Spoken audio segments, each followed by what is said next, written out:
오늘은 안주하지 말고 전진하라는 제목으로 죽음 너머를 바라보자, 미래를 위해 전진하자라는 내용으로 주의 은혜를 나누고자 합니다. 여러분, 긴 인생을 살다 보면은 너무나도 행복하고 즐거운 이 시간이 멈추었으면 좋겠다라는 생각을 해보신 적이 있으신지요? 아니면은 모든 날이 오늘만 같아라라고 여러분 생각해 보신 적은 있으신지요? 저는 20년 전에 상가에서 교회를 처음 개척했을 때 낮에는 참 고통스러웠어요. 왜냐하면 아무리 전도를 해도 사람들이 오질 않으니까 거의 이 근방의 아파트를 제가 전도지 천장을 만들어 가지고 거의 매일 이렇게 돌렸었어요. 그런데 어느 때가 가장 행복하냐면은 새벽기도 시간입니다. 새벽기도 시간에 혼자 교회 와가지고 기도를 하면 너무 행복해요. 왜냐하면은 내가 기도할 때마다 하나님이 임재가 있어요. 위로하시고 또 뭔가의 소망을 또 주시고, 그래서 그 새벽이 정말 지나가지 않았으면 좋겠다. 왜냐, 새벽이 지나가고 또 집에 가면은 또 전도지 가지고 나가야 되죠. 월세 걱정해야 되죠. 막 여러 가지 것들이 막 그만 밀려오니까 너무 싫은 거예요. 그 새벽이 지나가는 게. 그리고 그 새벽 시간이 너무 행복한 거예요. 와서 기도 실컷 하고 하나님과 교제하고. 그래서 내 인생은 늘 새벽이면 좋겠다라는 그런 생각을 한 적이 참 있습니다. 여러분도 이러한 시간들이 분명하니 있었을 겁니다. 지금 이 시간이 영원했으면 좋겠다. 그리고 이 시간이 지나가지 않았으면 좋겠다. 오늘 본문에 등장하는 그 베드로도 그렇습니다. 예수님께서 세 제자 베드로, 야고보, 요한을 데리고 높은 산에 올라가셨는데 베드로가 이상한 광경을 봐요. 그러니까 여기가 좋사오니 라면서 산 밑으로 내려가기를 싫어합니다. 마가복음 9장 2절에서 3절 보겠습니다. 자, 우리 같이 읽습니다. 엿새 후에 예수께서 베드로와 야고보와 요한을 내리시고 따로 높은 산에 올라가셨더니 그들 앞에서 변형되사 그곳이 광채가 나며 세상에서 빨래하는 자가 그렇게 해결할 수 없을 만큼 매우 희어졌더라. 그들 앞에서 변형되사라는 저 말씀입니다. 그러니까 베드로와 야고보, 요한을 데리고 예수님께서 높은 산에 올라가셨는데 그 산에서 갑자기 예수님의 그 모습이 변형이 돼요. 예수님은 신성백, 인성백이거든요. 그러다 보니까 육체의 모습의 그 예수님이 아니라 하나님의 그 모습으로 갑자기 변형이 되시는 거예요. 그러면서 입고 있던 그 옷에서 막 광채가 비치는 거예요. 그러니까 빨래하는 자가 그렇게 희귀할 수 없을 만큼 매우 희어졌더라. 내면의 그 빛이 외부로 비치니까 베드로가 막 그 모습을 보고 막 깜짝 놀라는 거예요. 육체에 대한 한계를 벗어 던졌던 그 순간입니다. 부활체의 그 모습이었던 거예요. 예수님이 하나님으로 그 순간 변형되신 거예요. 그러니까 이 베드로가 그 광경을 보니까 막 너무 좋은 거예요. 그게 너무 좋은 거예요.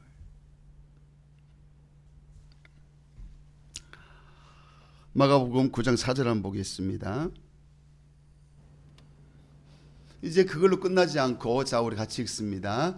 이에 엘리야가 모세와 함께 그들에게 나타나 예수와 더불어 말하거늘. 예수님하고 엘리야하고 모세가 함께 세 명이서 대화를 하는 거예요. 그걸 지금 누가 보고 있습니까? 베드로, 요한, 야고보가 지금 보고 있는 거예요. 모세는 120살에 죽었습니다. 언제 죽었느냐? 엘리야가 태어나기 전 3000년 전에 죽은 사람이에요. 3000년 전에 죽었던 모세와 예수 그리스도가 탄생하기까지의 그 엘리야와의 그 어떤 연도가 약 700년입니다. 700년 전에 죽었던 엘리야와 지금 살아있는 예수님과 세 사람이 대화를 하고 있는 그 모습을 베드로가 보고 있어요. 베드로는 너무 그 모습이 황홀한 거예요. 너무 좋은 거예요. 성도들의 죽음은 끝이 아닙니다. 성도들의 죽음은요, 믿음의 선배들을 만나려고 하는 여정입니다, 여러분. 어떻게 3000년 전에 죽었던 그 사람이 그 사람과 대화를 하고 있습니까? 700년 전에 죽었던 엘리야와 예수님이 대화를 하고 있습니까?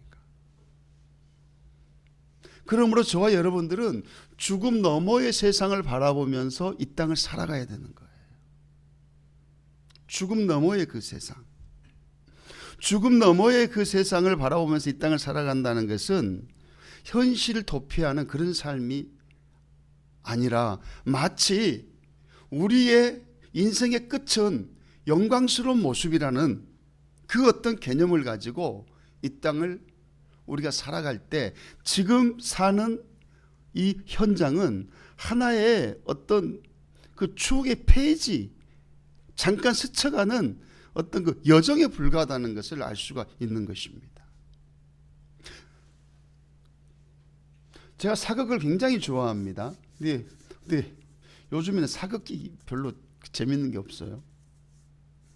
왕의 눈물, 여인천하, 막 그런 사극 저는 막 엄청 많이 봤어요. 최수송이 그 나오는 그 사극 그 연속극은 얼추 다 본 것 같습니다. 그런데 왜 우리가 사극을 봅니까? 결론이 뻔하거든요. 최수종이는 사극에서 죽은 적이 한 번도 없어요. 늘 승리합니다. 주인공이 늘 승리해요. 어떤 전쟁터에 나가더라도 최수종이가 장수로 나가면 그 전쟁은 승리합니다. 결론을 알고 보기 때문에 그 배우가 어떤 위기에 처해 있더라도 그 위기에서 막 헤쳐나오는 그 어떤 과정의 스릴을 느끼는 거예요. 저 배우는 저기서 죽지 않아 라는 그 확신이 시청자들에게 있는 거예요. 그런 것처럼 저와 여러분이 이 땅을 살아가면서 내 삶 속에 어떤 고통이 있고 아픔이 있고 어떤 절망스러운 그 현장이 있다 할지라도 우리는 여기에서 끝나지 않아. 이것은 하나의 간이역에 불과해. 잠깐 스쳐가는 내 삶의 한 페이지에 불과해. 나의 끝은 영광스러움이야. 나의 끝은 모세를 바라볼 수 있고 엘리야를 바라볼 수 있고 베드로를 볼 수 있고 바울을 볼 수 있는 그런 영광스러운 그 자리가 내 인생의 끝이지. 지금 절망의 자리가, 아픔의 이 현장이, 고통의 이 현장이 내 인생의 끝이 아니야 라는 믿음을 가지고 성도들은 살아가야 된다는 사실입니다. 그것이 바로 죽음 너머를 바라보면서 살아가는 우리의 삶의 현장이 돼야 돼요. 그렇다면은 우리가 가야 될 그 천국을 우리는 어떻게 준비를 해야 될까요? 디모데전서 6장 18절에서 19절입니다. 자, 우리 같이 읽습니다. 시작. 선을 행하고 선한 사업을 많이 하고 나누어 주기를 좋아하며 너그러운 자가 되게 하라. 이것이 장래에 자기를 위하여 좋은 터를 쌓아 참된 생명을 취하는 것이니라. 우리가 해외여행을 가면 환전을 합니다. 환전을 하는데 그것은 그 나라에서 사용해야 될 돈으로 바꾼다는 거예요. 우리나라 돈이 미국에서 사용할 수 없습니다. 그래서 환전을 해서 가야 돼요. 우리가 세상을 살면서 이 땅에서 땀 흘리면서 돈을 벌고 자산을 모으는 것은 천국에서 사용할 그 돈으로 환전하기 위해서 하는 겁니다. 그러면은 우리가 어떻게 이 세상에서 우리가 천국에 가서 살아야 될 그 돈을 준비할 것인가? 어떻게 내가 지금 쓰고 있는 이 돈이 천국에서 그대로 사용되게끔 환전해야 될 것인가? 그것은 18절에 나와 있습니다. 자, 우리 다시 한번 읽습니다. 시작. 선을 행하고 선한 사업을 많이 하고 나누어 주기를 좋아하며. 우리의 삶이 우리가 땀 흘려서 열심을 다해서 일해서 내가 돈을 모으고 자산을 모으는 것은 내가 잘 먹고 잘 살기 위함이 아니라 선한 사업을 많이 하고 나누어 주기를 좋아하는 그런 삶을 위해서 내가 직장도 다녀야 되고 사업도 해야 되고 내가 땀 흘려서 일도 해야 된다는 사실입니다. 그것이 바로 내가 천국에서 살 수 있는 나의 자산으로 환전하는 것입니다. 여러분이 지금 이 세상을 살아가면서 무엇 때문에 돈을 모으십니까? 무엇 때문에 자산을 확보합니까? 먹고 사는 거 별거 없어요, 여러분. 제가 한 60년 살아보니까요, 정말 개척했을 때 제가 하나님 앞에 기도한 적이 있어요. 하나님, 제가 뭐 많은 거 바랍니까? 제가 먹고 싶은 과일 좀 많이 먹게끔 그렇게 좀 해주세요. 하나님, 제가 뭐 했잖아요. 하나님, 내가 뭐 큰 것 바랍니까? 먹고 싶은 것 좀 사 먹을 수 있게끔 해주세요. 근데 언젠가부터 내 삶이 그렇게 돼 있었어요. 그래서 지금은 건강 때문에 먹는 거를 선별하고 있어요.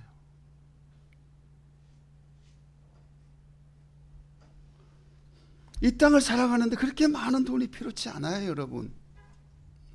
우리가 선한 사업을 많이 해야 돼요. 나보다 약한 자들, 우리 교회보다 더 약한 자들, 사회적인 약자들에게 끊임없이 우리가 선한 사업으로 그들에게 나누고 베풀 때에 그 삶 자체가 천국에서 살아갈 수 있는 자본으로 환전하는 것이라는 거예요. 그 삶 자체가. 우리가 죽음의 문턱을 넘어갈 때에 내 통장 잔고를 가지고 천국 가지 않습니다, 여러분. 내가 죽음의 그 문턱을 딱 넘어갈 때에 내가 가지고 가는 것은 예수 그리스도와 함께 했던 그 추억들, 예수 그리스도와 함께 했던 헌신과 섬김의 그 자산을 가지고 우리는 죽음의 문턱을 넘어갑니다. 그리고 이 세상에 그 통장 잔고는 또 누군가가 사용할 것입니다. 죽음의 너머를 바라보는 성도는 나의 시간과 나의 물질을 영원한 나라를 위해서 사용해야 된다는 사실을 여러분 깨달으시기를 주의 이름으로 간절히 축복합니다. 천국 갈 때 가져갈 수 없는 것에 여러분 목숨 걸지 마시고 절대로 빼앗길 수 없고 누구도 도둑질할 수 없는 영원한 그 나라에 여러분의 삶을 투자하기를 주의 이름으로 권면합니다. 하나님의 말씀 보시겠습니다. 마가복음 9장 5절. 자, 우리 같이 읽습니다. 시작. 베드로가 예수께 고하되 라피여, 우리가 여기 있는 것이 좋사오니 우리가 초막셋을 짓 때 하나는 주를 위하여 하나는 모세를 위하여 하나는 엘리야를 위하여 하사이다 하니. 모세가 2절, 3절, 4절에서 그 광경을 보고 너무 좋은 거야. 베드로가 너무 좋다 보니까 아이고 예수님, 제가 초막 셋을 짓겠습니다. 그러니까 집 세 채를 짓겠다는 거예요. 모세를 위해서 제가 집 한 채 짓고 엘리야를 위해서 집 한 채 짓고 예수님을 위해서 제가 집 한 채를 짓겠습니다. 베드로 지금 막 신난 건 너무 좋은 거예요. 너무 좋은 거예요. 여기가 좋사오니, 여기 있는 게 좋다는 겁니다.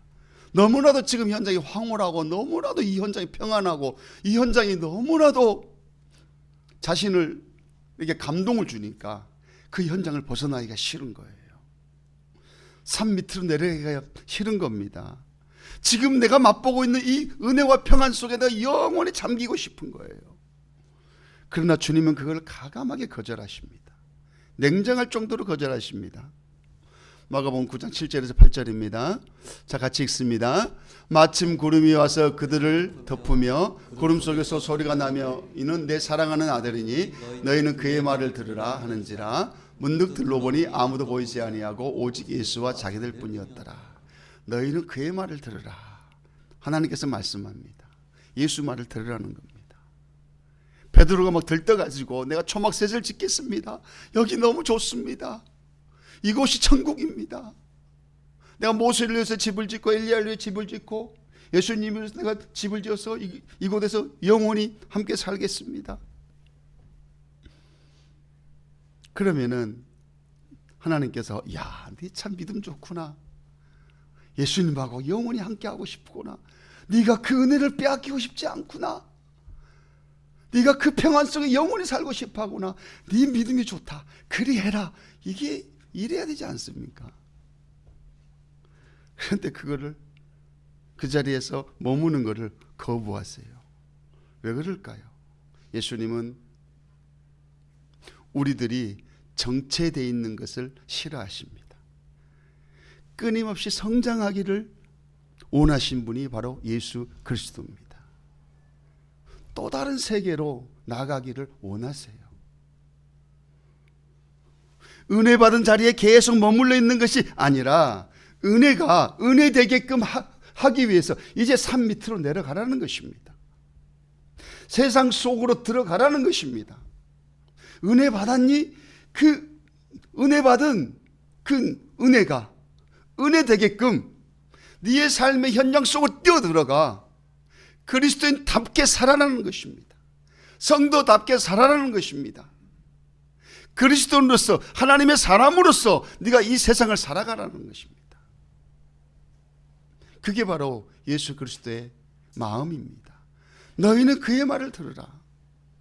네가 생각했던 그걸 가지고 네가 생각한 그 어떤 생각을 가지고 세상을 살지 말라는 거예요. 그의 말을 들으라는 거예요. 예수 그리스도의 말씀을 들으라는 거예요. 그리고 그대로 행하라는 것입니다.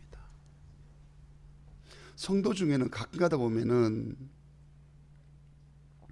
나도 모르게 종교적인 안주에 빠지는 사람들이 있어요. 그게 무슨 말이냐면요, 목사니까 하나님 뜻대로 잘 살고 있다 라는 착각, 내가 장로니까, 내가 권사니까, 나는 집사니까 하나님 뜻대로 잘 살고 있다, 종교적인 그 어떤 착각 속에 살아가는 사람들이 간혹 가다 보면 참 많습니다. 제 자신도 그렇지 않기 위해서 몸부림을 쳐요. 그런 착각 속에 살아가는 사람들이 있다는 것입니다. 교회 안에서 직분에 만족하고 익숙한 곳에만 만족해서 그 방향으로만, 늘 그 패턴으로만 내가 세상을 살려고 그러고 어떤 일을 행하려고 하는 그런 모습들이 참으로 많이 있다는 사실입니다. 하나님은 진정한 제자의 삶으로 우리가 살아가기를 원하십니다. 그래서 하나님은 여러분을 세상 속으로 파송하셨어요. 여러분은 세상 속으로 파송받은 하나님의 선교사들입니다. 우리가 왜 예배를 드려야 하는 것입니까? 우리가 왜 찬송을 불러야 하는 것입니까? 우리가 왜 기도를 해야 되는 것입니까? 우리가 왜 짝기도를 하는 것입니까? 세상 속의 그리스도인으로서 하나님께 파송받은 선교사로서 내 가정과 내 직장과 나의 공동체를 아름답게 만들어가기 위함이라는 사실 믿으시기를 축복합니다. 그리하기 위해서 우리에게는 하나님의 은혜가 필요한 거예요. 하나님이 허락하신 믿음의 가정의 어떤 공동체, 그 공동체를 잘 갖고 가기 위해서 하나님의 지혜가 필요하고 하나님의 지식이 필요하고 하나님의 평강이 필요한 것입니다. 그런데 우리는 평강이 평강되게끔 하지 않습니다. 하나님이 주신 그 은혜가 다른 사람을 정죄하고, 저리 살면 안 돼, 목사가 저러면 안 돼, 교회 집사가 저러면 안 돼, 교회 권사가 저러면 안 돼, 평가하고 정죄하고, 나는 그러한 삶의 모습은 결코 하나님이 원치 않는다는 것입니다. 우리 하나님은 끊임없이 내 자신이 발전하고 성장하고 성숙하기를 원한다는 사실입니다. 사랑하는 성도 여러분, 여러분이 직장에서나 가정에서나 지금 그 자리에 만족하지 마시기 바랍니다. 지금 그 자리에서 안주하지 마시기 바랍니다. 하나님은 여러분들이 하고자만 한다면 여러분의 그 각 분야에서 탑 클래스로 이끌어갈 줄 믿습니다. 근데 여러분이 하기 싫으면 하나님도 그냥 스탑이에요. 여러분이 하고자 하는 그 마음만 먹고 도전만 하기 시작한다면 하나님은 반드시 여러분의 삶을 여러분이 원하는 그 어떤 방향에 따라, 그리고 또한 여러분들이 잘못 간다 싶으면 그 방향을 또 틀어서라도 반드시 선한 영향력을 미칠 수 있는 그 자리로 여러분을 이끌어 간다는 사실입니다. 우리에게는 안주하고자 하는 인간의 근성과 본성이 있습니다. 마치 베드로가 초막셋을 짓고 그것에서 안주하고 싶었습니다. 여러분들에게도 베드로가 건축하고자 하는 안주의 초막은 없으신지요?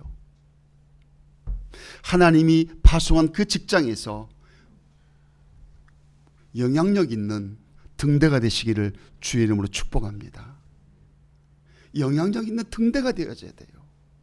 많은 사람들은 내 삶의 모습을 보고 도전을 받고, 많은 사람들은 내 삶의 모습을 보고 나도 저렇게 한번 살아봐야 되겠다, 라는 마음의 결단을 가지고 수 있는 그런 삶들이 저와 여러분의 삶의 모습이 돼야 된다는 사실입니다. 단순한 호봉수만 올라가서 월급만 많이 받는 그런 직업인이 아니라 여러분의 모습을 보고 많은 사람들이 삶의 도전을 받고, 또한 여러분이 하나님께서 허락하신 그 어떤 조직에서 리더가 되어지고 선한 영향력을 미치는 그러한 그리스도인으로 세워질 때에 하나님은 여러분을 통해서 또 다른 하나님의 선한 일을 이루어 가실 줄 믿습니다.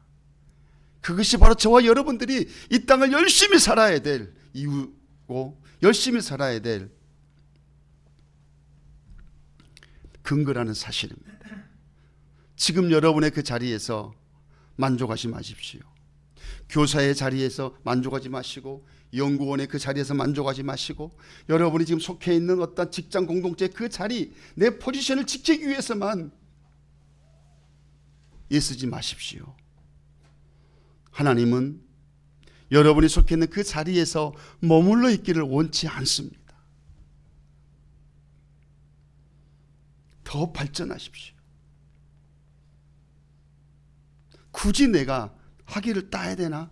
굳이 내가 승진을 위해서 공부를 해야 되나? 라고 생각하지 마십시오. 하나님은 여러분의 성숙과 성장을 또 다른 하나님의 선한 도구로 사용하십니다. 제가 어떤 기사를 보고 큰 충격을 받은 게 있습니다. 우리나라에는 큰 절들이 참 많습니다. 그리고 역사적으로 정말 깊은 역사를 가지고 있는 그런 절들이 많아요. 특히나 경주에 가면은 어마어마한 절들이 많지 않습니까? 지금 제가 정확한 그 수치와 단위를 잊어먹었는데요.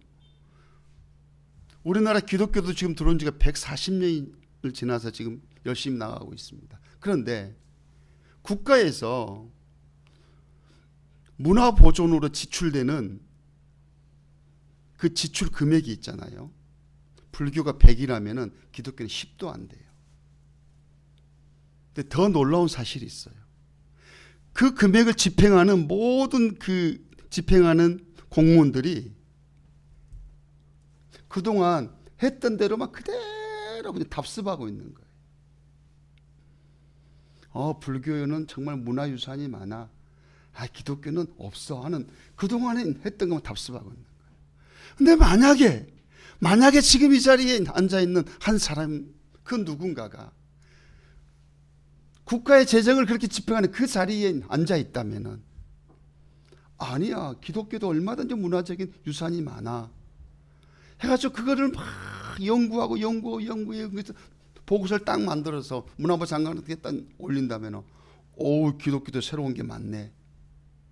이래 해서 기독교에도 많은 예산들이 책정되어지는 그러한 일들이 있을 수 있지 않겠습니까? 우리나라의 모든 문화유산의 그 재정은 불교가 다 가지고 갑니다. 저는 그걸 보면서 안타까웠어요. 왜 기독교에는 이런 인재들이 없는가? 왜 그러한 일들을 하는 사람들은 무교 아니면 불교 신자들인가? 라는 그런 마음을 가져보았습니다. 사랑하는 성도 여러분, 여러분들이 높은 자리에 올라가는 것은 여러분의 명예를 위해서 올라가는 것이 아닙니다.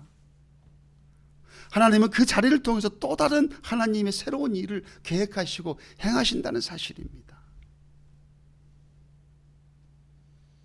주님은 우리 보고 세상 속으로 들어가라고 말씀합니다. 그리고 그곳에서 그리스도의 향기를 발하라고 말씀합니다. 그리고 세상을 정복하고 다스리라고 우리에게 말씀하셨습니다.